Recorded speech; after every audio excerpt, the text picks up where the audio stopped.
Shalom, shalom, Israel, coming back at you with another lesson. Lord willing, this is edifying. First off, giving all praise, all honor, all glories to Yahweh, Bahashem, Yahweh Shai, Bahashem, Rachakodash.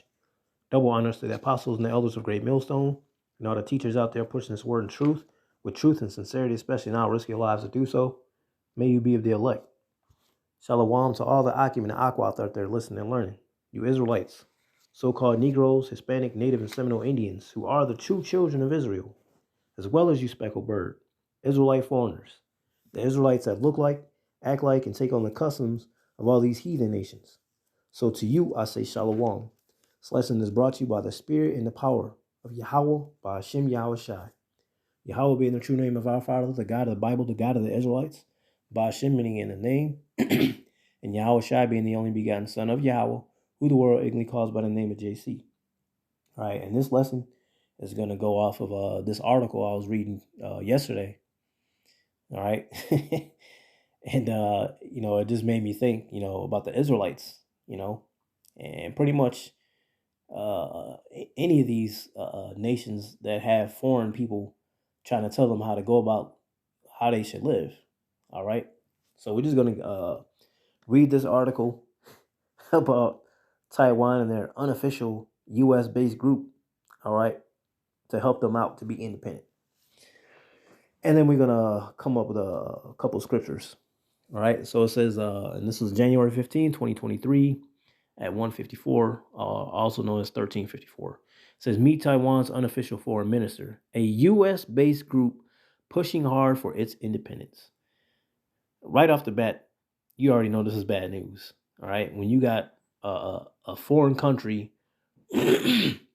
wanting America to be their foreign minister, all right, or any country, that's like America having some foreigner come here and being the foreign minister for this place to teach America how they should be living. America ain't going, but you got all these other nations in the world, as we already understand through the scriptures, they want to be just like America. They want to be exactly like America. America is the Lucifer of how to live. All right, America is the light bearer of how to live. If you can understand that. All right. So it says, meet Taiwan's unofficial foreign minister, a U.S.-based group pushing hard for its independence. This organization has made deep inroads in the Congress, seeking to push its agenda and upend Washington-Beijing relations. American journalist Bradley Blankenship is a columnist and politician commentator. He has a syndicated column at CGTN and is a freelance reporter for international news agencies, including Xinhua News Agency. Says U.S. lawmakers' support for Taiwan's bid to become independent from mainland China would be non-existent without powerful lobbying and influence groups. One such group is the Global Taiwan Institute in Washington, D.C., which I wrote about before. Another is the Formosan Associate for Public Affairs, or the FAPA, also known as FAPA, also a major nonprofit in the states pushing for Taiwan independence. Founded in San Francisco in 1982, FAPA lobbies for this cause directly on Capitol Hill. Its founder was Peng Ming, known as the godfather of Taiwan independence, and its first president was Che Trong-rong, who returned to Taiwan to found Formosa TV and joined the DPP to be elected as a legislator for 5 terms. FAPA's mission is, 1, to promote international support for the right of the people of Taiwan to establish an independent and democratic country and to join the international community. I'm going to just stop right there because, if anybody knows anything about Taiwan, Taiwan should have already just been part of China to begin with. All right. It just like a broken off piece of China. All right. Democratic country and to join the international community. 2, to promote relations and cooperation between Taiwan and the United States. 3, to protect the right of self-determination for the people of Taiwan. 4, to promote peace and security for Taiwan. and 5, to advance the rights to interests of Taiwanese communities throughout the world. FAPA's activities are centered in Washington, and through their lobbying efforts, they've been able to make Taiwan independence a serious topic of discussion in Congress at the highest levels, especially since the DPP took office. FAPA is sometimes referred to by Taiwanese residents as the foreign minister of Taiwan's independence for its lobbying efforts and influence in government. To get a sense of this organization's significance, many it has as many as 44 chapters throughout the U.S., covering every state and major city, and there are many as 2,500 members. Its lobbyists are almost all U.S. citizens, which helps them significantly in terms of legal burdens to perform their activities. This layout facilitates lobbying efforts by allowing FAPA members to influence more legislators in their district and even politicians at the local level. FAPA uses this machine to coordinate with the Integrate Overseas Taiwan Independence Organizations, as well as directly lobby members of Congress to propose bills in support of human rights, democracy, security, and even independence in Taiwan. As a result of FAPA's lobbying efforts, some high-profile members of the U.S. Congress have become its die-hard supporters. The group's senior policy advisors, Cohen Blau, said in an interview with Taiwanese media outlet New Bloom that U.S. Congress is critical to Taiwan's realization of its claims, so the focus of current efforts is still on promoting congressional legislation. He said that they've so far scored 2 major victories in their years of work, one of which is replacing Republic of China, Taiwan's official name, see, with Taiwan in official documents. Blau said that in the past, in the perception of U.S. lawmakers, Taiwan was equal to the Republic of China. But thanks to FAPA, contemporary U.S. legislation no longer refers to the Republic of China, but only to Taiwan. This is part of the DPP's push to forge an indigenous Taiwanese identity and become independent from mainland China. All right. Now, we're just going to stop right there, all right, to understand the whole matter. Why would the American nation do that? All right, you already can see that this is part of China. So because they're broken off from there, they don't want to be part of that because the mainland China looks at Taiwan like they nothings. All right. So America takes advantage of situations like that. Oh, you guys don't want to be part of China? Oh, well, you can be part of us. We can make you your own people. All right. While that happens, they're doing what? They're creating more what do you call allies. All right, more allies for America. Another place, so then they can set up a base over there, military base, and do operations if they need to do such. All right, basically like modern day Napoleons, always trying to take over some shit, man. Going to foreign places, telling them how they should live, what they should do to be established and do right. Meanwhile, America's gonna flood them up with their military and do all what damage they can do, or they call it damage control. And then once things are established, Taiwan's gonna be in debt to America. All right, that's just America. That's the American way. Whether people want to believe it or not, they've always done it that way. All right, but nonetheless, with that, hey, let's get a couple scriptures, man. This is why people should learn, and really take heed to the scriptures, man. This is Deuteronomy 17, and I'm going to start at verse 14. It says, when thou art come unto the land which the Lord Yahweh thy power giveth thee, and shall possess it, and shall dwell therein, and shall say, I will set a king over me, like as all the nations that are about me. Thou shalt in any wise set him king over thee, whom the Lord Yahweh thy power shall choose. So, taking this and getting an understanding of it, any country, all right, that wants a king over them should be a king of their people, right? Not a foreigner, all right? Thou shalt in any wise set him king over thee, whom the Lord Yahweh thy power shall choose. One from among thy brethren shalt thou set king over thee. Thou mayest not set a stranger over thee, which is not thy brother. Why? Because when you got foreigners that don't know your ways of life. They don't know your heritage and your customs and things like that. Then they come in and changing shit. Right now, you got generations now lost because they're no longer practicing the things that you used to do, such as the Israelites. We lost our heritage. All right, because we went into different captivities and lost our ways. All right, we had to learn all the customs of all the other nations. Okay, such as the Jews that were brought up in Greek captivity, the Hellenistic Jews. All right, therefore we'll consider Gentiles in that point because they were Jews, but they learned all the other customs and ways of all the other people, their language and everything. Right, so they were considered to be Gentiles.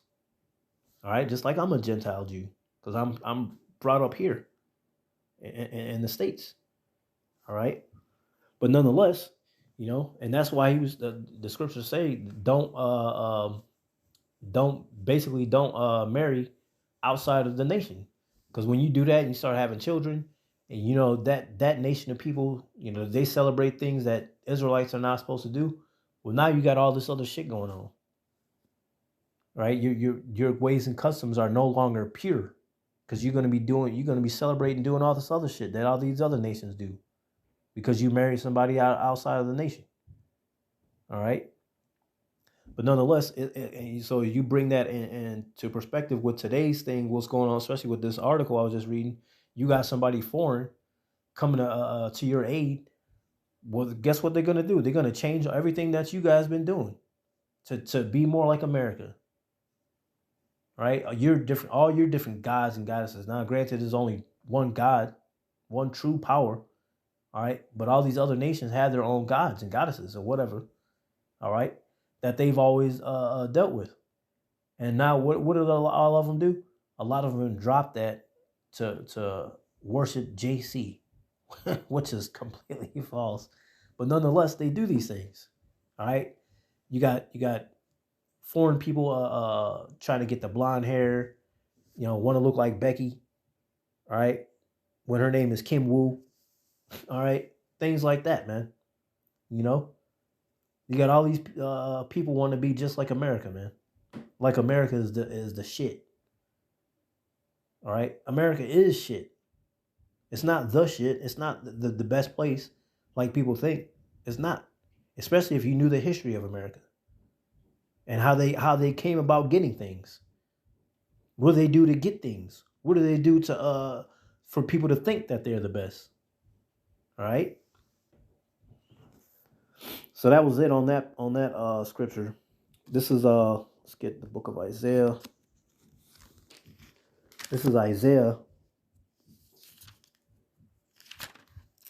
10 and verse 1. It says, "Woe unto them that decree unrighteous decrees, and that write grievousness which they have prescribed." All right.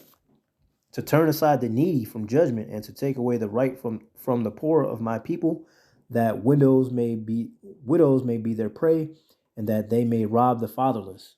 All right. So again, putting in that perspective of what's going on here, you're going to have these foreigners, U.S. based foreigners, tell you how you should be going about doing things. Now they're going to come up with all kinds of different doctrines that you need to follow in order to be quote unquote successful like America. All right. Meanwhile, you should have been of China. Now you are going to have this foreign based, U.S. based people telling you how you should go about living. Everything about Taiwan is going to change. See, man, people need to wake up, man. Now, granted, we at the end of the days, we already know people could do what they want right now. It don't make no damn difference. Why? Because everybody's in their lot right now. Everybody is in their lot. If you were a mocker and scoffer, you always been a mocker and scoffer. If you out there teaching the doctrine, you always been teaching the doctrine. Right? But people are still going to be waking up at the end. All right, but all these people are in these other nations. Think they about to keep building and keep building and keep building. Lord about to tear this shit down, man. Whatever democracy y'all think y'all about to come up with, it's gonna be short lived, man. Short, very temporary. All right, very temporary. You know. You know what? And that leads me to this. This is Sirach. This is Sirach. Where is it? Where are you at? Yeah, Sirach 12. Because this is exactly what's going to happen. Sirach 12 and 10. Never trust thine enemy. Everybody should already understand that America is the enemy of all places. All right? If you really understand the history of America and what they've done to establish themselves, you would see. All right? Never trust thine enemy, for like as iron rusteth, so is his wickedness. Though he humble himself and go crouching, yet take good heed and beware of him. And thou shalt be unto him as if thou had wiped a looking glass, and thou shalt know that his rust has not been altogether wiped away. I mean, these people sound good. They make everything sound nice and sweet. Like they're gonna help us be independent, and everything's gonna be great. Yeah, well, what's his MO? What's his agenda? Why is he helping you out? Think about that. What kind of resources do you have? Where are you located? Don't you think that will be like football grounds that they need, yards that they need to get closer to their goals? What do you have that they need? Because that's how America has been established. They go places, they get things that they need, and if you don't give it to them willingly, they will take it. All right, if you know the history of America. All right, so yeah, they're gonna crouch down, they're gonna humble themselves, but behind that crouching and humbling, they have an agenda. Best believe that. All right. Yet take good heed and beware of him, and thou shalt be unto him as thou had wiped a looking glass, and thou shalt know that his rust has not been altogether wiped away. Set him not by thee, lest when he hath overthrown thee, he stand up in thy place. Neither let him sit at thy right hand, lest he seek to take thy seat. And thou at the last remember my words, and be pricked therewith. Who will pity a charmer that is bitten with a serpent, or any such as come nigh wild beasts? Did all you other nations that have taken part of America see how things have gone with your country? All right, look at all the people in Iran. All right, Afghanistan, all the people that have been protesting because all these women want to be like America, be like the American woman. All right, look at what happened to them. All right, let's see what happens when you deal with infidels. Things don't grow right no more. Your establishment is not set like it was. People trying to change shit. All right, now you got women that were set in order. Now they're getting out of order. They want to be independent. They don't want to be told what to do no more. They want to be big and bad all by themselves like American women. Out of order. See? So don't think that for 1 second that America is coming over there to help make you independent. They're coming over there to get what you got. But they're going to slowly do what they need to do to gain your trust and then go about their way. And they're going to do it in such a way that you're not even going to realize what the fuck happened until it's too late. By then, your ass already been in bed with America and not even know that you just got fucked. All right? But we'll see. We'll see what happens, man. But that's it, man. Lord willing, this was edifying, giving all praise, all honor, all glories to Yahweh, Bahashim Yahweh Shai, Bahashim Akakwadash. Double honors to the apostles and the elders of Great Millstone, and all the teachers out there pushing this word in truth, with truth and sincerity, especially now, risk your lives to do so. May you be the elect. Stay prayed up, repent, and above all. Shalom.